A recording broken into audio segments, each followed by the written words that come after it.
काफ़ी अच्छा लग रहा है। वैलिडेशन जो पब्लिक की होती है सबसे बड़ी वैलिडेशन होती है। और मैडॉक हॉरर कॉमेडी यूनिवर्स, जैसे मैंने पहले बोला कि सबसे सक्सेसफुल यूनिवर्स है हिंदी सिनेमा का। उसकी ये लेगेसी जो ओरिजिन फिल्म है, एज एन ओरिजिन फिल्म सबसे अच्छी ओपनिंग आई है। और इनफैक्ट सबसे अच्छी opening for the I think number 2 opening आई है after 3-2 in the Maddock horror comedy universe. तो अच्छा लगता है। एंड मेरे लिए सबसे बड़ी फिल्म है लाइफ की। मेरी सबसे बड़ी ओपनिंग है और होपफुली मेरी सबसे बड़ी फिल्म भी बने। हमने ये सवाल पहले भी पूछा आपसे, क्या था सर स्क्रिप्ट में, क्या अच्छा लगा था जो आपको बहुत अट्रैक्ट हुए थे आप ये फिल्म में मैं अपने जो जेनरिक किरदार में निभाए हैं मैंने पहली वाली फिल्मों में, जो एक गाय नेक्स्ट डोर होता है, वहाँ से जो उसका ट्रांजिशन होता है टूवर्ड्स बिकमिंग अ वैम्पायर और सुपर हीरो लाइक कैरेक्टरिस्टिक्स, वो पहली बार मैंने किया है। तो उसके लिए बहुत एक्साइटेड था क्योंकि मैं इस यूनिवर्स का बहुत बड़ा फ़ैन हूँ। और जो मैं चीज़ देखना चाहता हूँ पर्दे पर, वही मैं वैसी फिल्में करना चाहता हूँ। बट आपको ये यकीन था ये सिक्सर मारेगी और इस यूनिवर्स को भी, अब तो मडोक में भी सबसे बड़ी फिल्म ये होगी। ये आई थिंक ये दिनेश विजन का काम है, कि कितनी ये फिल्म करेगी, क्या करेगी। मैं एज एन एक्टर मुझे एक्साइटिंग लगी थी स्क्रिप्ट, तो मैंने की है। एंड जो कुछ हो रहा है, that's like cherry on the top. Rama 2 की तैयारी शुरू हो रही आई थिंक थामा 2 से पहले जैसे डीनू ने बोला है कि भेड़िया आएगी। है। और मैं बहुत एक्साइटेड हूँ कैसे अलग अलग कैरेक्टर्स आने वाली यूनिवर्स की फिल्मों में आपस में मर्ज करेंगे और टकराएंगे।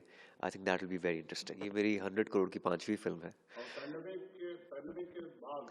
और पैंडेमिक के बाद ये क्या पैंडमिक के दूसरी बाद फिल्म है? दूसरी फिल्म है। ड्रीम गर्ल 2 भी 100 करोड़ हुई थी और ये भी 100 करोड़ हुई ये है। कौन मेरी कौन लास्ट फिल्म जो थी वो कौन 100 करोड़ कौन थी। मतलब स्क्रिप्ट कौन कौन पढ़ता है, कौन डिसीजन लेता है, ये को मतलब किसी और लोगों को भी बता दो ये फिर। है मेरे 3-4 लोग मेरे हाँ आसपास।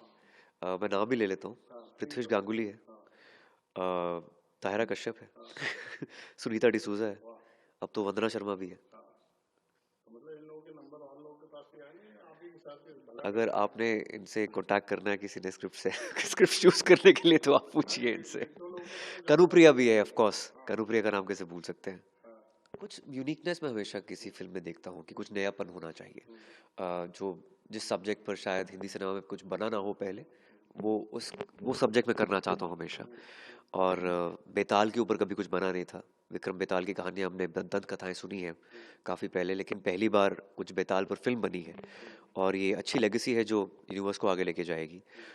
बाकी यही है कि मतलब आई एम ग्लैड कि पीपल लोगों को पसंद आया और यूनिवर्स आगे बढ़ा। तो दर्शकों के साथ आयुष्मान आपका एक अलग फैन बेस बन चुका है क्या? वो वेट कर रहे हैं, हाँ आयुष्मान की फिल्म आ रही है, तो ये कैसे तालमेल रखते हैं कनेक्ट आप? क्या, मैं तो मुझे लगता है मैं खुद ही दर्शक हूँ। जब तक आप खुद दर्शक बनकर अपनी फिल्म या कोई फिल्म देखते हैं, मैं जब भी कोई फिल्में देखता हूँ तो उसमें कुछ त्रुटियां नहीं दिखा देखता हूँ। मैं इतना इतना नेगेटिव कंज्यूमर नहीं हूँ सिनेमा का। मुझे अमूमन फिल्में अच्छी लगती हैं और मैं सपोर्ट करता हूँ सिनेमा को। और जब तक आप खुद दर्शक बने रहें और वो मासूमियत रखें अपने अंदर जो एक आम इंसान में होती है, तब तक आई थिंक मुझे लगता है कि आपका कनेक्शन बना रहता है दर्शकों से। हाँ, मुझे लगता है पोस्ट पैंडमिक मैं एक बड़ी फिल्म करना चाहता था, स्पेशली एक फेस्टिवल रिलीज फिल्म करना चाहता था, और थामा दिवाली के वक्त रिलीज हुई है। और वही हुआ, फिर ये सबसे बड़ी ओपनिंग आई है। तो इसलिए मैं एक बड़ी फिल्म का इंतजार कर रहा था ड्रीम गर्ल 2 के बाद।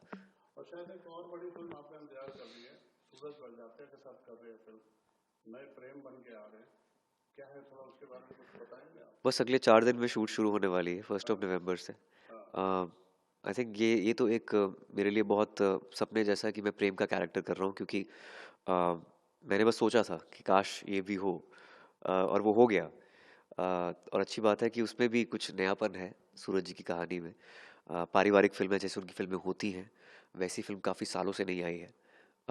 अगले मिड नेक्स्ट ईयर के बाद वो रिलीज़ होगी। सो बहुत एक्साइटेड हूँ उसके और प्रोजेक्ट लिए। कर जी रहे हैं। जी जी। वायरफ का एक और प्रोजेक्ट मैं कर रहा हूँ, बहुत ही इंटरेस्टिंग, बहुत ही नई कहानी है। जो मेरे जॉनर की कहानी है वैसी वो कहानी है, तो इसलिए बहुत एक्साइटेड हूँ। वो पोशंबा और वायरफ का एक गठबंधन है उसमें। तो आई थिंक ये अब टाइटल हम अनाउंस नहीं किया है अभी तक, बट लेट्स सी। चलिए आयुष्मान, आपसे बात करके हमेशा अच्छा लगता है। All the very best. Thank you. बहुत शुक्रिया। जहाँ भक्ति है हर शब्द में, कथाओं में छुपे हैं दिव्य रहस्य, और ज्योतिष देता है जीवन को दिशा। धर्म से जुड़ी हर बातों को जानने के लिए हमारे चैनल स्तुति को सब्सक्राइब करें। चैनल पर जाने के लिए इस लिंक पर क्लिक करें।